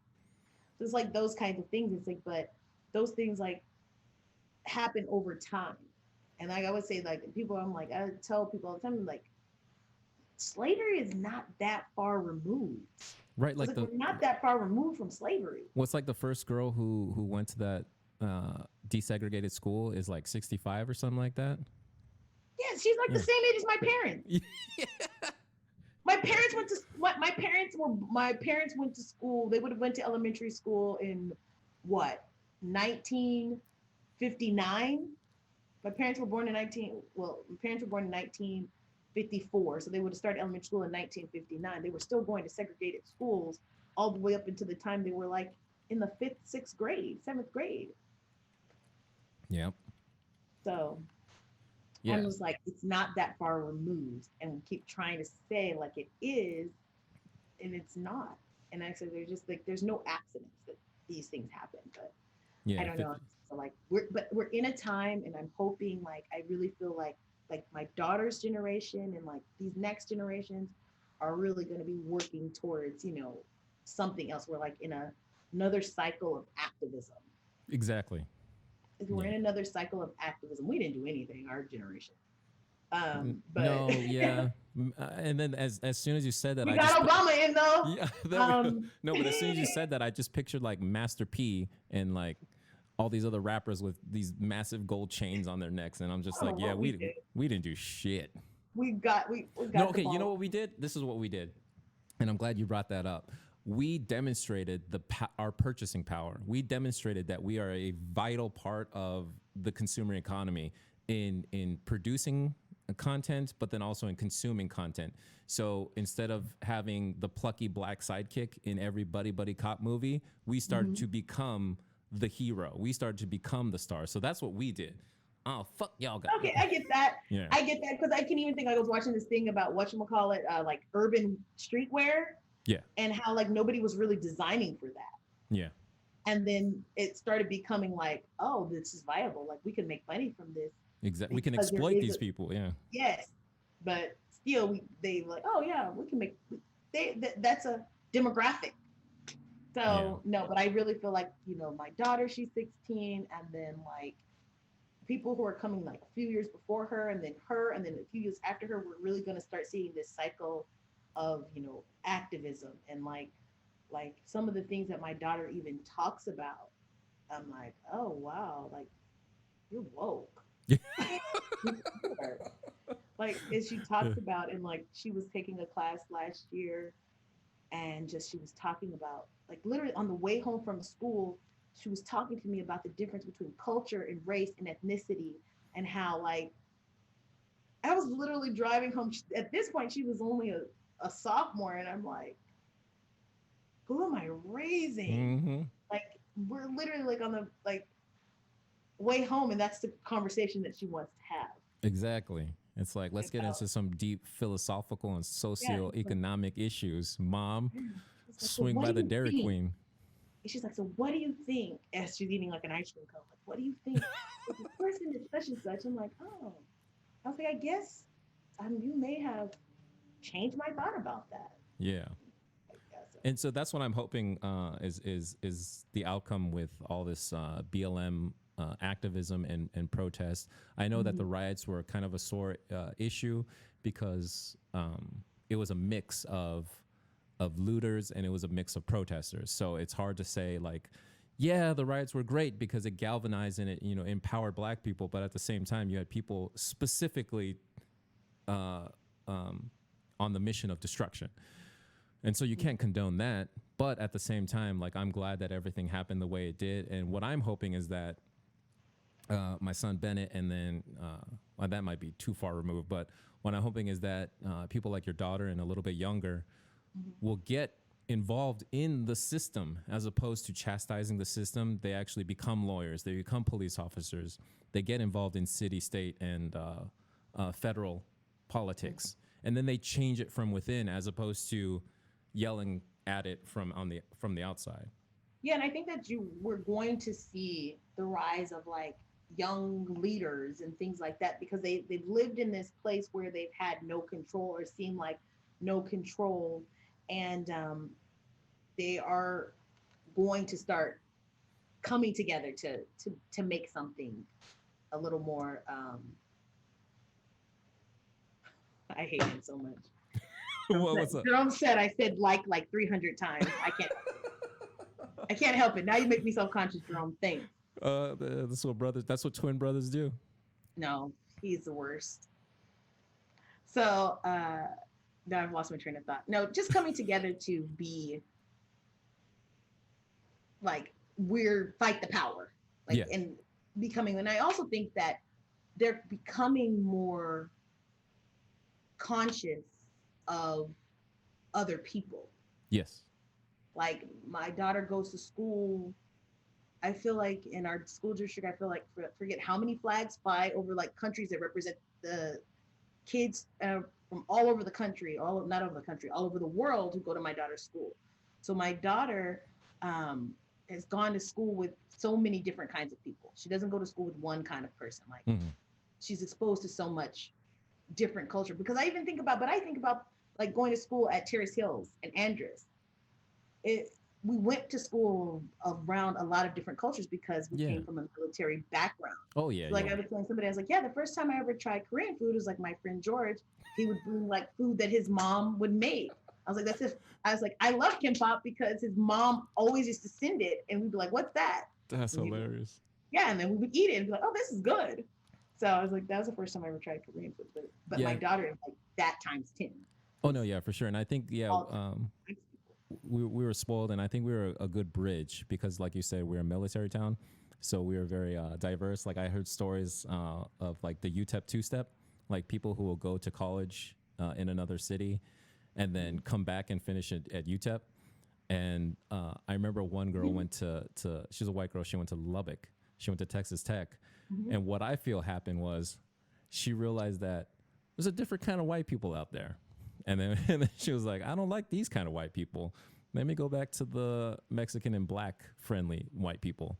And so she came back to UTEP. And then I remember doing speech and debate tournaments, going out to Lubbock and being like, I am not comfortable. Like, it's just like the way people carry themselves around. And I was just like, I don't like this at all. I never really experienced any racism in Lubbock. I did feel like coming from a place like we came from Andress or whatever, it was different because I didn't really feel like people segregated themselves there. Yeah. I felt like everybody hung out with everybody. And you could have like close friends, like, okay, yeah, my close friend, this is my close friend Gwen, this is my close friend Janelle, like we happen all to be black. But I also am really good friends with, Kelly Thomas, or I'm really good friends with Sulema Hermosillo. Oh, I was really good friends. Oh, damn. You gonna spill that tea? No. Sulema Hermosillo, just different people. Yeah. And then I got to Lubbock, and I never really segregated myself there either, like on purpose. And then little by little, I just realized like most of my friends were African American. Yeah. Now, when I lived in the dorms, I used to hang out with, whoever was in the dorms. But then like, as I got older and went on to my career in college, and then I joined a sorority, and then all of my sorority sisters are African American. And then it just was like, oh, we're with the African Americans. And we go to African American parties, and we go to African American clubs or black clubs. I don't know why I'm saying African American. Black clubs, black parties. It's so funny. Black. Well, it's so funny because when you said it the second time, I was like, why is she saying African American? Like, is there something I'm not aware of? Did her daughter teach her something about saying black? No. Yeah. Black, black this, black everything. It was like, oh. And then I didn't realize that I was talking to a friend about this the other day because some coworkers went to another coworker's house and it was a party and they were just saying that they were the only black people at that party. And I was like, well, did you expect her to just have a whole bunch of black friends? What did you think? What do you think? What did you think? I said, if they came to your house and you were having a party, Yeah. there would probably be very few white people there as well. So what would you like be like? You just thought you were gonna walk in and like, hey, what up? Oh, hey, like, hey, sis. No. I was like, what are you talking about? Yep. Did you expect for them to just? And so it's just one of those things. It's like I guess you just end up with whoever you end up with. No, yeah, for sure. And then that's why, like, I don't think like white privilege in the way that we have currently defined it exists. Like, I really like Jordan Peterson's definition where it's majority privilege, and it just so happens that the majority of the people, but then also in the duration of America has been white. And so, like, you look at HR directors when they sit down for interviews. If they're white, they're going to hire someone that looks like them, looks like the person in the mirror that they see every morning. So my whole argument is like, let's get some black HR directors up in here, and then we'll see the complexion of the workforce change. In that book, it talks about that, like kind of that, and it talks about like it tells you the percentage. Oh damn! Of like 82% of this kind of profession is white. 82%. No, well, 82% of teachers, and I had no clue because I'm just the district I work in is just different. Yeah. So 82% of the teachers are white. Yeah. So I was like, really? But so I work in a district where there's a lot of black people. Oh yeah. So. No, so that's why we can't be surprised that a lot of the young black kids are getting in the most trouble because they are the least identifiable with those teachers. And I'm not saying, hey, look, I'm not saying that they're purposely going out of their way and picking on these kids, but but it's also in the way like they're taught, because like as a teacher, aside from the things that you are supposed to teach, like you mandated you must teach this, if I'm going to read a book to my kids, I'm normally going to read a book that I liked when I was a kid or something that I read. And most likely those are going to be books that I identified with. And what I'm always telling like teachers I work with, even, in my position, is that like the most important thing about teaching something is representation. Is that the kids see themselves in what you're doing. Like I remember there's this one teacher and she's teaching this lesson on Johnny Appleseed. Yeah. And like all these people come in her classroom, and you know how they do. They come in, they start taking notes. And anything that can happen will happen when all those people come in your classroom. So in the middle of the lesson, this little black boy goes, "Why are we learning about Johnny Appleseed?" And like, of course, like when somebody comes into your classroom for evaluation and somebody says that, and you're like, why would you say that?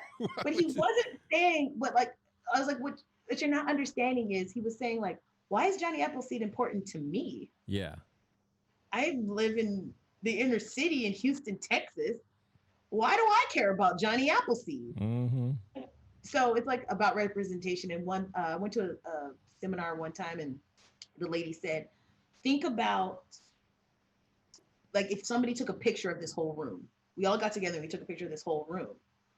And even though the picture has everybody in it, what's the first thing you're going to do? You're going to look for yourself in that picture. And we have to kind of be thinking about that when we're teaching our kids, is that can they see themselves in this picture?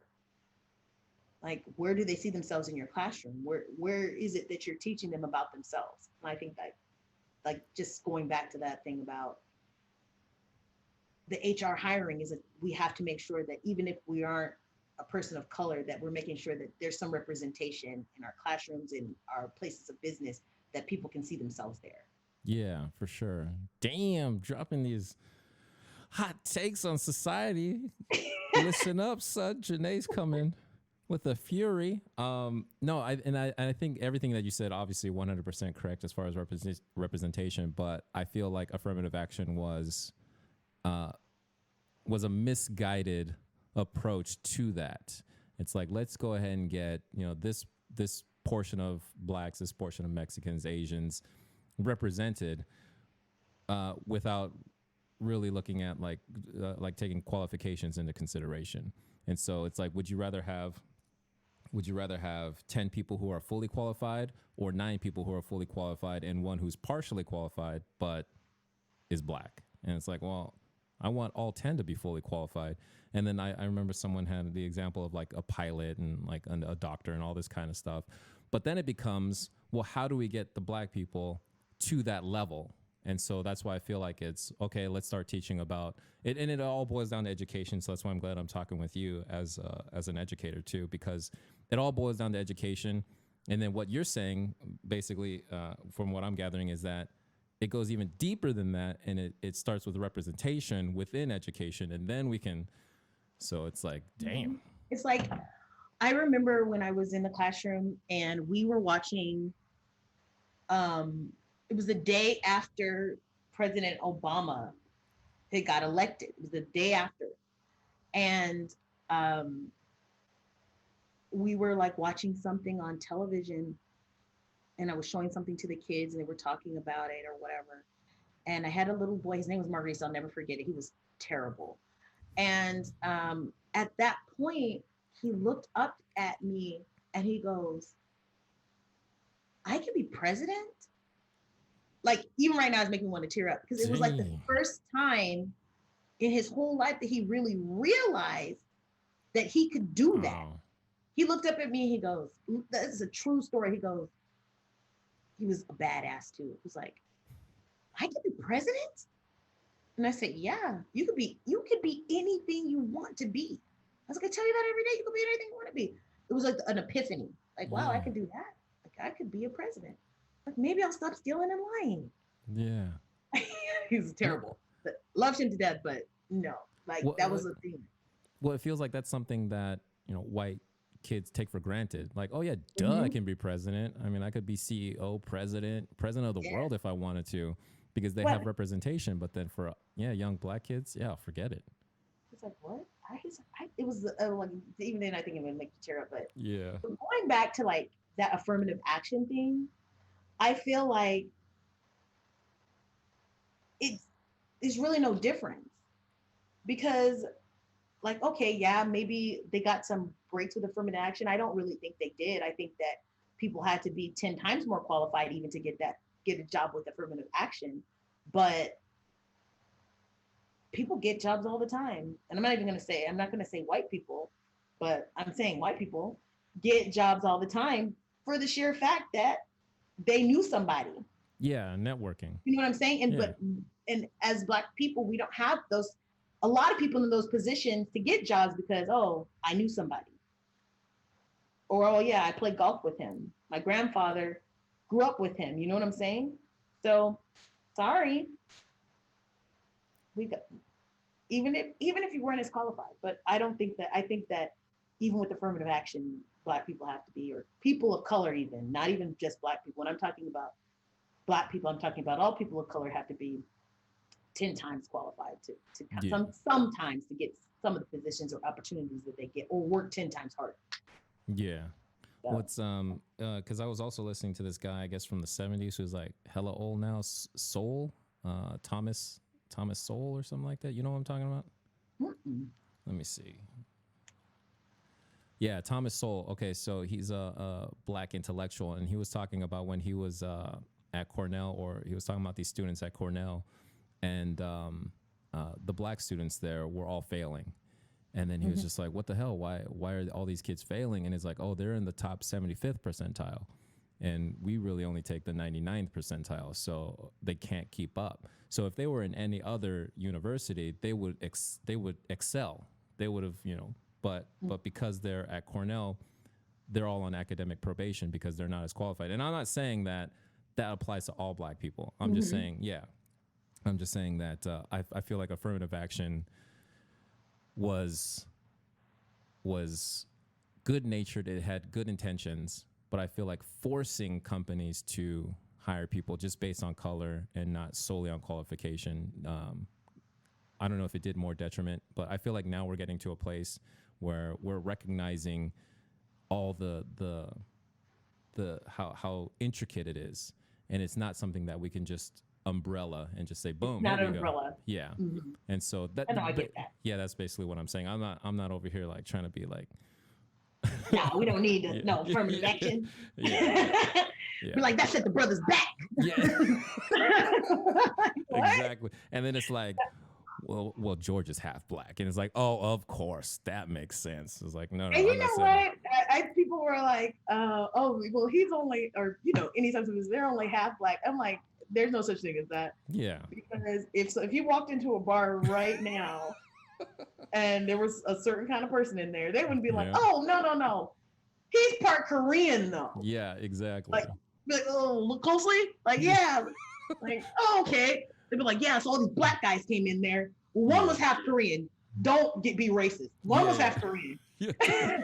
Yeah, we're gonna beat up all three of you except for you because you're half Korean. And it's like even when I was Stand to the side.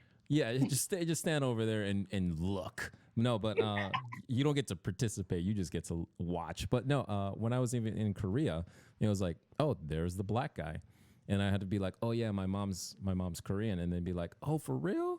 And they kind of like had a moment of almost like elation, like, oh man, he's one of us. But then they'd be like, man, but that lady got with a black dude and made this guy. And it's like, all right, get out of here. And I was like, oh, what? So it was so weird being out there. It was great, but it was weird. And so like I didn't experience like the racism of the Deep South, but there was, that kind of complexion of racism out in Korea. How that was. Like, how was that being a person? Like, because I feel like in El Paso, there were a lot of people who were black and Korean. Oh, yeah. There was tons of people who were tons. black. Like, I can name 5 right off the top of my head. Do it. Like, no, just kidding. I'm like, so-and-so, so-and-so, so-and-so, yeah, so-and-so. Yeah. Well, even in our graduating class, there were, I feel like there were at least 5. Yeah, there was a bunch of people I just grew up with, like, Korean and black friends. So when you went to Korea and you lived there, like, you would think that, oh, you make this connection with your Korean side, but how was that? Like, how was that being, like, you're Korean, but you're black too, and you're an American. So. Well, it's weird because I kind of got the same sense from half white and half Koreans, where there's almost that homogeny where they pride themselves on being pure, and any kind of I don't want to say invasion, but any kind of like dilution with another race, is automatically makes them kind of like a second class citizen. And so even with my white and half Korean friends living out there, I kind of got that sense from them too. Even also with full Koreans who were born and raised in America, who went back to Korea, they almost got looked down on. And so I was just like, dang, it is rough out here. So I never took it personally in that sense. It's just that they didn't really care about anyone. I felt like the most comfortable I felt around most Koreans in Korea was the ones who just saw me as a black American.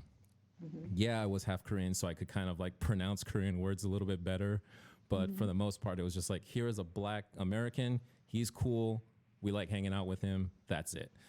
So yeah, it was kind of interesting being out there. That was like, which one? I was like, I wonder how that was. How did you end up doing that? What was the like trail of, okay, I saw you in 8th grade and then you disappeared and then you were in Korea. Like I literally that happened and Facebook opened and Facebook, my book opened because my daughter thinks I'm 400. Facebook opened and then you were in Korea. Yeah, so it was a real weird situation. Like after high school, I tried to go to university, but I just it was too overwhelming, like the ADHD and then just the anxiety, and I just could not handle it. And so I decided to take a year off and work, and then that turned into 7 years of just taking a break and then working. And then I kind of wanted to get into film and music, but then couldn't decide which one because I couldn't sing, but I was really passionate about it. And so then I just decided to stop and then start focusing on film. And the girl I was dating at the time went out to South Korea to teach ESL, and I was like, you know what? I'm half Korean. Let me see what that's all about. And then I don't know if you remember, probably not, but he graduated with us to Daesung Matthews. He's half Korean, but then his brother was teaching out there, and so I got in touch with them and then figured out like what I needed to do because as a half Korean, I get like ancestry privileges. So Really? I didn't need a work visa in a foreign country. I had my ancestry visa. So I could do whatever I wanted except vote. And I'm just like, okay, whatever. Like Wow. I could have worked at the Starbucks. I could have worked for Samsung, anywhere I could have worked anywhere without a work visa. Whereas they would, need to get sponsored and stuff. So that that was awesome. So Yeah, that privilege, that was a come up. So yeah, you're like, yeah. oh, So that privilege was just mind blowing, and I just had, it's made it that much easier to oh get yeah, started. oh yeah, 100%. Like, and so it was really funny because then this is why I would say that most people, and I know I kind of like roasted Koreans for being, racist. There's a lot of institutional racism, but not very, on the micro level, not specifically. But I remember Mhm. going into interviews and then being like, I'm black, but I also have a dope ass visa that you don't have to sponsor. So you're gonna give me the job, and they'd be like, "Yeah, we'll give you the job." And then, and then if I didn't like it after a month or two, I'd be like, guys, I'm leaving. They'd be like, "All right, whatever."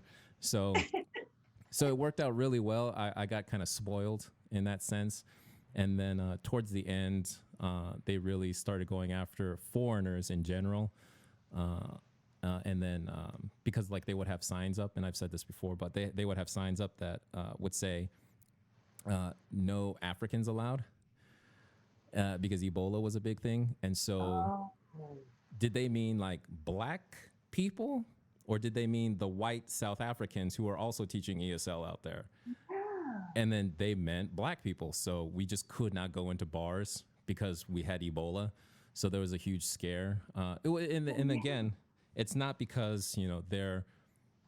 I would say that they're xenophobic more than they are racist because when Mad Cow came around, they just didn't want to eat for like imported beef, like from the States or from Britain. They just Yeah. hated all that kind of shit. So and then there was one time when I went to a nightclub, and then they had a sign that said "No foreigners," and I was like, I guess they just don't want like white people. But then the Chinese people, and I think there was a Vietnamese guy in our group, they wouldn't even let him in. They wouldn't even let them in. They were just like, no foreigners. And I was like, oh, damn, it's like that. Well, I better get my ancestry visa ass out of here. And so, Yeah, like, yeah. a few That's months where later, that's how I go. yeah, a few months Or later, it ends up being like, I don't know. yeah, Like, I didn't think anything physically violent would happen, but it was already bad enough like being on a subway with like all my white friends and then little Korean kids walking up to them and saying, "Hello, my name is Jason. How are you?" And then, the white people interacting with them, and then they would look at me and then turn around and walk off, and I'd be like, "Oh, man, fuck you, kid. Whatever. I speak English too, man." And so, oh, here's one thing I remember about too. I used to drive to work in Korea. Like most foreigners didn't own cars, but I had a car out there. I remember driving to work and then seeing this black dude working construction. So in Korea, hey man, foreigners, how'd you get that job? no, this dude was like flagging people to move to the right or to the left, and I was just like, oh, that's a shitty end of the stick. But so foreigners aren't allowed to work the 3Ds. It's like dangerous, dirty, and something else. So even with my ancestry visa, I could not do that job. They would not allow me to do that job. And then here's this black dude. It turns out, and I found out later that they're all African. So they come from Africa and then they work, these dangerous, dirty jobs. And Mhm. so it's like here are two black people passing each other. One was born into privilege and one was born into poverty. And I was just like, holy shit. So that's why, like, whenever a lot of people talk about like, like if you're poor in America, you're part of the 1%. And then it's like, yeah, of the world. Okay, I get it. But then like I actually saw it. I was like, okay, No, poverty here yeah, is not. for the majority of people who are in poverty is not the same kind of poverty like Yeah. in other countries. Yeah, yeah, for sure. And so that's why like having to look at it in the face. And so like I was like, okay, I get what you're saying now. But at the same time, we're motherfucking America. Like, let's be better. Like we can Mhm. be. We just don't want Yeah. to. So No, and like it is when I think about those kinds of things, I said we're in America. There's people who have billions of dollars, but then there's also people who sleep on the street. right. So I'm like, there's literally people sleeping on the streets. And I was watching that. I was watching Last Chance You. Okay, yeah. I don't know if you've seen the On new Netflix. what's I called. I haven't watched it, but I know of it. Yeah. And they were talking about, and which I they had gone into it about like during the last season about in junior colleges in California, really the kids have to pay their own way. So Damn. they don't have like scholarships. So if they want to play football, they really have to be like dedicated to playing football. They have to work a lot of things. But I just thought like that's crazy to me. But the college that they're at this season is in Oakland. Mm-hmm. It's in Oakland, which has been gentrified, like because of Silicon Valley Oh and yes. all of Okay. those places. Yeah. Oakland has become very gentrified, and the apartment there, $500,000 to buy an apartment there, $800,000 for Jeez. these places that used to be very inexpensive to live. And it was getting to the point where these kids, they can't, the college is in Oakland, but they can't afford to live in Oakland. They were Yeah. showing kids sleeping in their cars. They were showing kids driving all 2 hours every day back and forth to play football and go to school in Oakland because they can't afford to live in Oakland.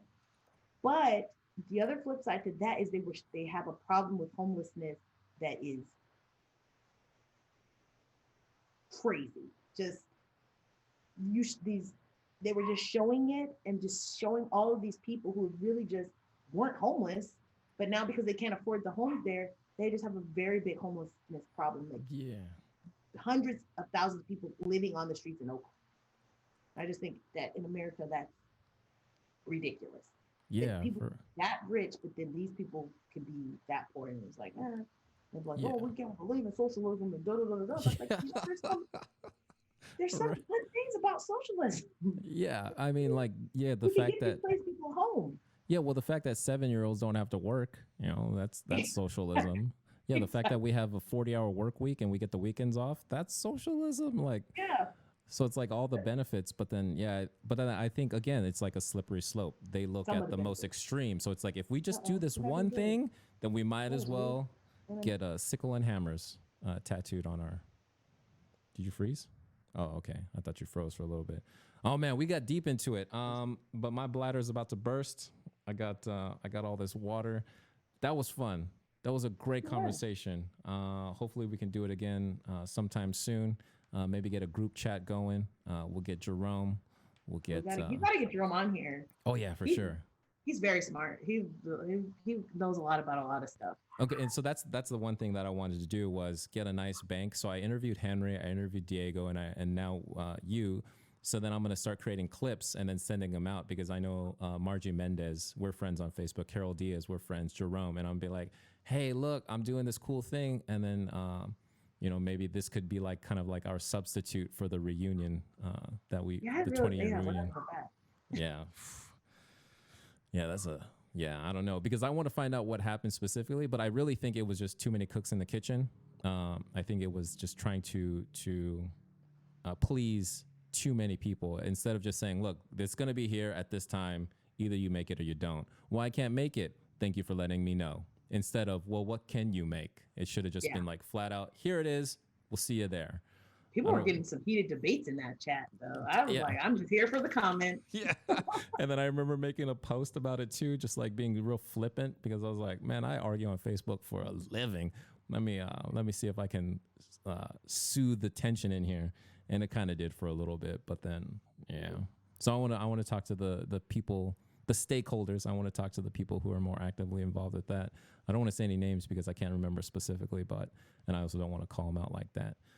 I really But like to see it.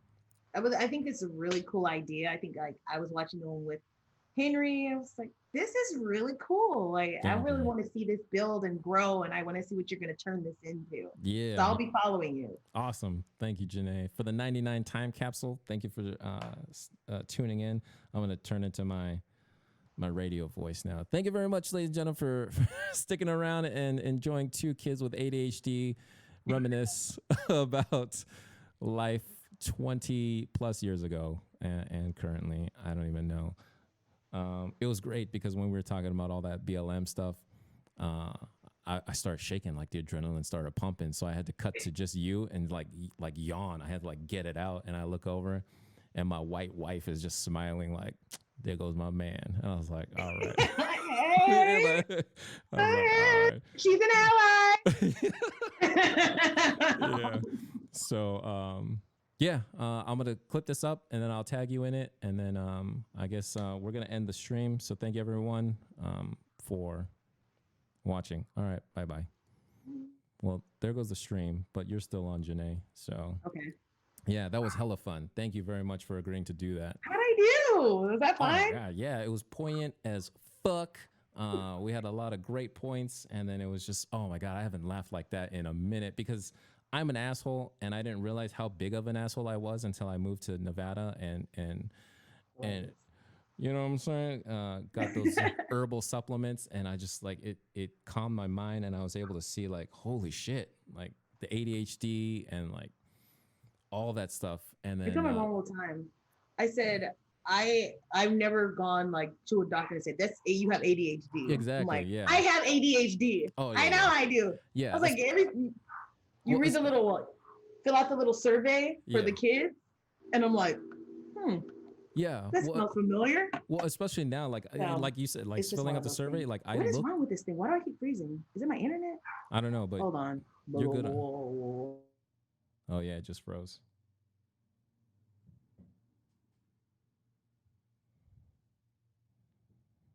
I'm glad we ended it. Janae Green, hello. All right, I'm gonna end this shit. Oh, I gotta pee so bad. Yeah, I'm gonna text him right now.